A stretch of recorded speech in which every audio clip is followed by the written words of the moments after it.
Hi, I'm Claire Manning from Thirsty Brush and I'm back today with another card making video. Today we're going to look at using some of the backgrounds you might have made using gel plates or maybe stencils, inks, anything like that. If you've got some backgrounds lying around, we're going to make two different cards here today out of these two different backgrounds I made. This one was an acrylic metallic paint I made on my gel plate, and the leopard print one was the reverse negative of some Distress Oxides I used on my jelly plate with one of our Thirsty Brush leopard stencils. So we'll use that one first. So they're both just single prints, so they haven't been layered up or anything like that. And here's the stencil there that I used. So what I'm going to do first of all is chop that background down so it fits my black 5x7 card. So the reason that I didn't kind of layer up too much, and these are just single prints from my gel plate, is that I wanted to then maybe do something with them on the card and just kind of leave them simple. So I will be doing other videos with how I use my gel plate and different layering techniques and stencil techniques I use. But for now, this is just if you've already got loads of backgrounds, however you've made them and whatever tool or medium you've used, and you're not really sure what to do with those backgrounds, then here's just a couple of quick ideas. So I've also cut down some metallic rose gold card, slightly smaller than my 5x7 card, and then the background slightly smaller than that. So I'm just going to adhere those together, and that will give me my card base then with that background already there. You could stencil or stamp over the top of that pattern again to get kind of a double pattern, like print on print, and we'll be doing a little bit of that with the second card. But this one I'm going to keep nice and simple. I'm using some foam pads to pop it onto the card base, and then I'm just going to make a fun sentiment with a little bit of embellishment to go on the top.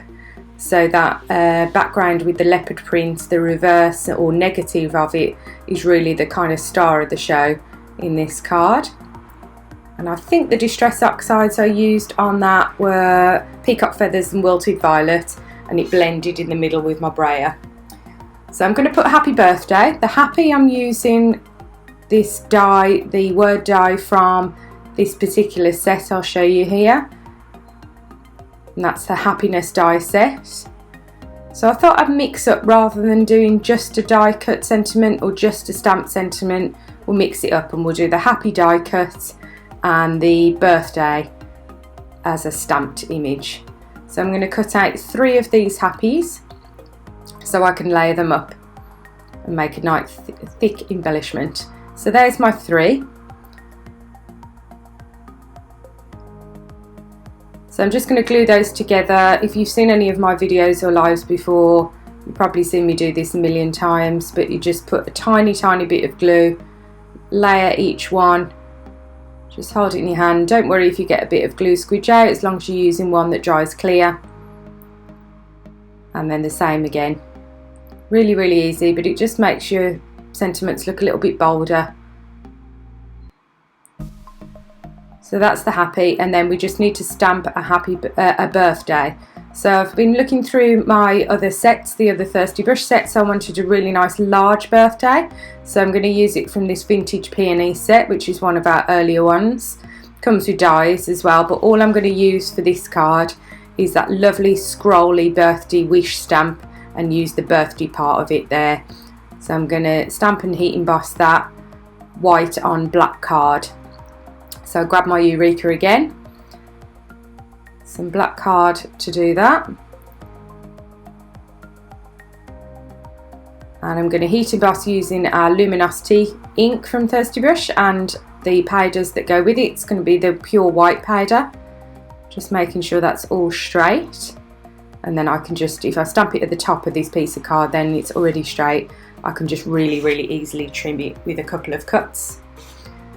Anti-static powder is really important. If you haven't done much embossing before, it makes sure your stamping is really crisp and none of the powder sticks where you don't want it. Now obviously I don't want the wish. Don't panic if you get a little bit of ink on there and it does stamp a bit. Just don't pour your powder on, or just chop it off at the end. But I'm concentrating on the birthday word here. and don't worry about that anti-static powder dulling the black card down. It just wipes off really easily. So normally our luminosity powders come in those little pots.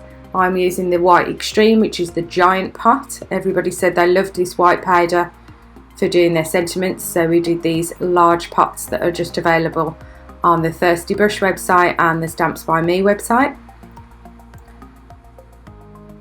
So that's the white powder on, and just to get that heat set then, and chop that piece of card down a little bit.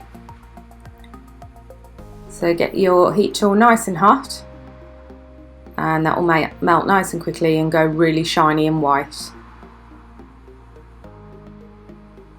If you want to learn more about embossing powders, do check out my other videos. There's loads with our metallic smooth powders and our new glitter powders. So there you can see I just brushed off the excess powder. That little heart is a bit of a tease of something coming up soon, and I use one of our glitter powders, the coral red, on there. So sorry to be a bit of a tease, as you can't buy that heart right now, but it's part of a larger set that will be available in the not too distant future. But I just thought I would give you a little teaser to see what that looks like. So now I'm just deciding whereabouts I want all the different elements on this card. I wanted the heart to overlap a little bit, and then tuck that happy maybe behind. Just deciding where to go with that, and I'll pop that on with some wet glue. So I thought this made a really nice card for if somebody likes fun, bright colours, teenagers as well. And just the final finish is a splattering of sequins, which again is something that we've got coming very soon. And you'll notice when I show you this card at the end, I did go in and add some glossy accents onto that happy. So now the second card, I'm going to make 2 cards out of this piece, but just one on the video today. So I want a small kind of 6x4 piece, and I'm using an upcoming stamp, these new background stamps that are slightly smaller than we normally do. I thought I would take advantage of trying out the Crackling Campfire new Distress ink colour, and this is the Oxide, and I thought it went really nicely with those kind of gold and bronzy tones. Now because this is pigment ink, it stays wet quite for a long time, and it's really bright. So I'm actually just going to put our clear embossing powder over the top just to seal that. You could leave it to dry or set it with your heat tool, but I thought if I add the clear embossing powder, the crystal clear, it's also going to add an extra bit of shine and texture to that panel that's going on a larger card.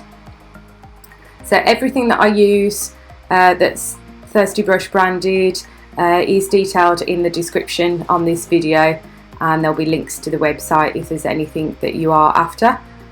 I'm just going to heat set that now, and that clear powder is going to go super shiny and show through all that lovely orangey red of the new Crackling Campfire. If you have done anything new with that colour and you want to share any of your makes or anything Thirsty Brush, then pop on our Facebook as well. We've got a lovely friendly Facebook group called the Brushettes, and lots of people share their ideas and crafty makes using Thirsty Brush designs. So nearly done there, just getting that completely heat set, and I think it needs a little bit of a trim down, so I haven't got any of that white bit, so I've just decided to trim it down a tiny little bit more so it fits properly on my card.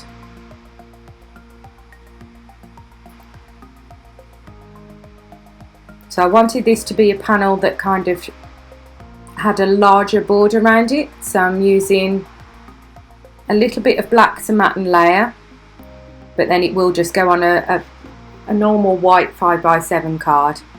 But I wanted it to sit in the middle and have a much larger than usual border.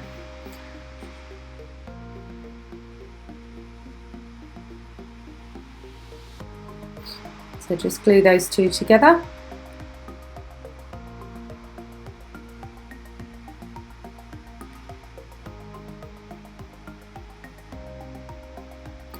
And then I'm going to use some foam pads just to raise that slightly from the card blank.